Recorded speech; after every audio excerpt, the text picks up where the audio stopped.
Drain the swamps. That's going to be the new motto. Marcel Dixon is giving old Jim Clyburn a run for his money. You know, I'm glad that we're having someone like Marcel Dixon that's throwing his name into the hat to give these old career politicians a run for their money, to get them out of the seat because they are doing nothing. As a matter of fact, if you are a black politician and you've been in this shit for over 2 terms, it is time for you to step down, because you have done nothing but played along to get along. The things that concern black people, you never bring them up. Oh, they're not going to vote on that. They're going to vote that down. We don't care if they vote it down. They don't want to hear it. We don't care about that. All we want you to do is to address it, bring it up. We don't care whether or not they're going to vote for it. You bring it up anyway. Say, hey, man, this is what the people want. Well, we can't do that, boy. That's what they say they want. They sent me to tell you that's what they want. But you black politicians, you won't do that. We know that you have this little comfy position that you have in this system. You have a comfy position, but the people that you represent, no comfy position. And it's time for scary folks like you to step down. And the reason I said you're scary, I was listening to this interview with Al Sharpton when he got caught up with the mob. And his reason that he said he snitched on the mob was because they was gonna kill me. Sharpton, now a confidant of both the First Lady and the President, and of Mayor Bill de Blasio, has his own unique take on his days as the government's confidential informant number 7. In my own mind, I was not an informant. I was cooperating with investigation. In my mind, I thought you know good and well you was snitching, Al. Stop playing. Listen to James Brown, call yourself cool and hip, and you didn't know that you was snitching. See, this is one little piece of evidence that proves that you can't trust old niggas. The revelations threaten to embarrass Sharpton as he kicks off his National Action Network convention this week, with de Blasio and President Obama the headliners. But de Blasio, who calls Sharpton family, is sticking by his buddy. Doesn't change the relationship one bit. I'm very proud to be his friend. I think he has done a lot of good for the city of New York and for this country. I have the exact same positive view of him I had before. If that guy says he likes a black man, yeah, that black man is a snitch. Sharpton has been dogged for years by reports that he was an FBI informant, helping the government go after boxing promoter Don King and music executives. Now we learn he also went after mobsters, including the legendary Vincent the Chin Gigante, the so-called Oddfather who paraded around in his bathrobe and pajamas, since a batch of government documents were made public. The conversations were recorded. And there's also the issue of how he became an informant. Some say he was pressured into it after he was caught in a drug sting. This HBO undercover sting video that aired in 2002 shows Sharpton with a cowboy hat pulled down over his bouffant hairdo. Sharpton appears to nod when an agent offers him a cut from future drug sales. Yeah, seems like the government set old Al Sharpton up. Got him caught up in that drug sting. And so, in order to not be sent to prison and have his whatever kind of name he had at that time tarnished, hey, you got to go in and snitch on the mob. Boy, you ain't nothing but a sucker and think we're suckers. You cannot trust these old niggas. I hate to say it.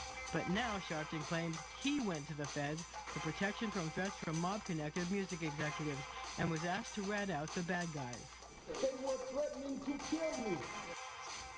Is that the problem with a lot of these old black politicians and people that they say is our leaders?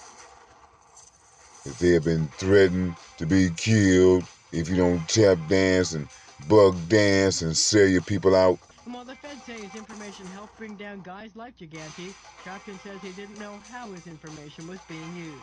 I have never met any of these guys. The guy with the pajamas, I don't walk around with guys that walk outside. I never met these guys. Well, I didn't believe any of it.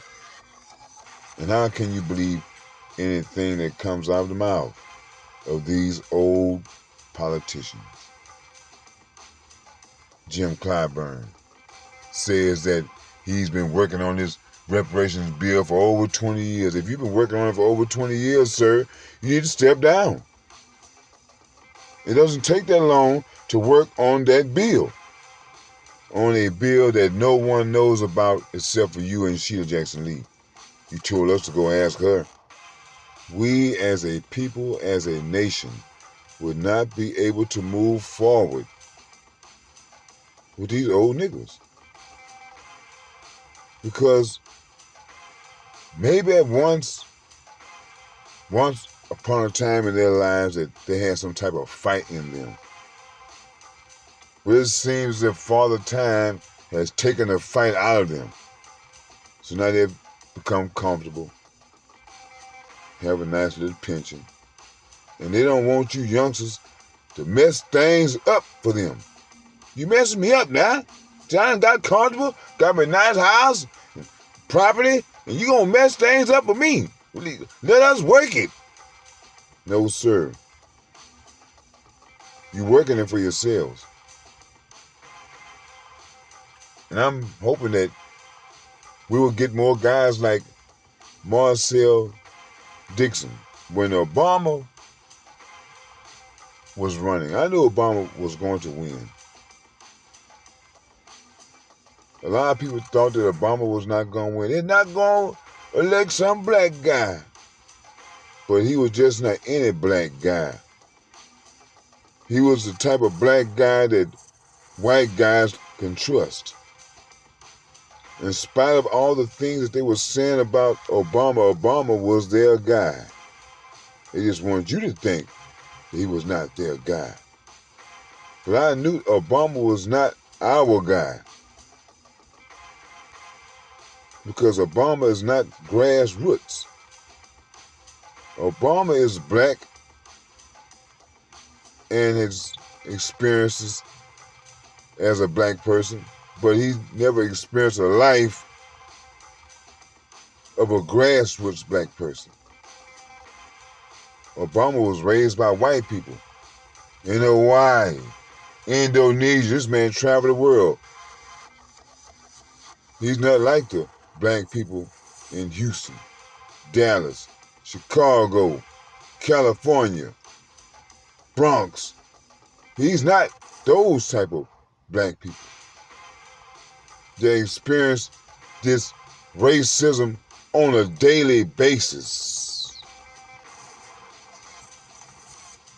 And I said that Obama is not the one that's going to get black people over the hump. It's going to take some type of black person that's been out here like us. A person with the attitude of Marcel Dixon.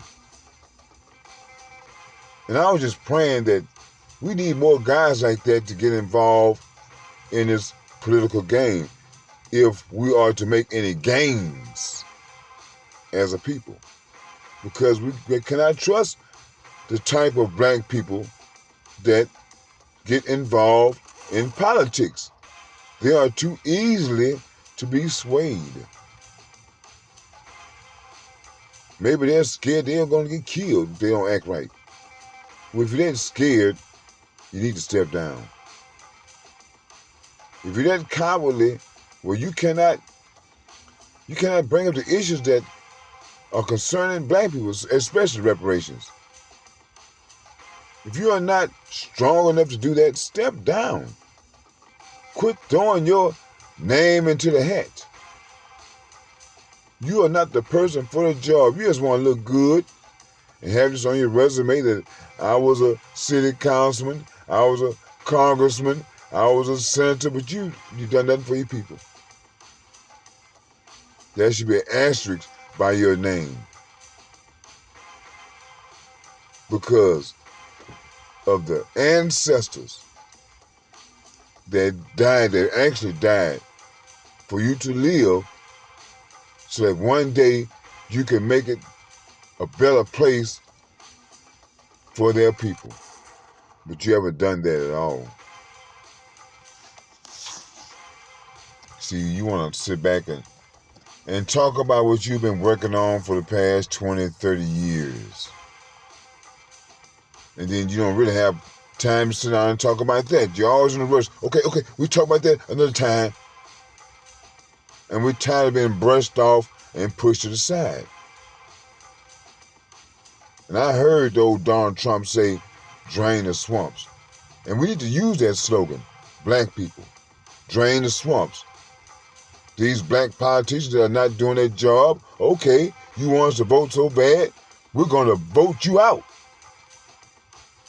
And put somebody else in that is going to get this job done for black people. You black politicians that have been towing the line for white supremacy, putting your own people on hold. Your days are numbered. The jig is up. We are coming to drain the swamps. Why y'all keep fucking with me on that? Well, Sharpton says he's not embarrassed by anything that he did. What he is embarrassed about, he says, is how, quote, fat he used to be now that he has reinvented himself as a skinny guy. Skinny or fat, you're still nothing but a little snitch. Jim Clyburn, hold your chin up. You had a nice run. Maybe if you would have fought harder for those reparations, you'd still be in the seat. Why y'all keep fucking with me on that?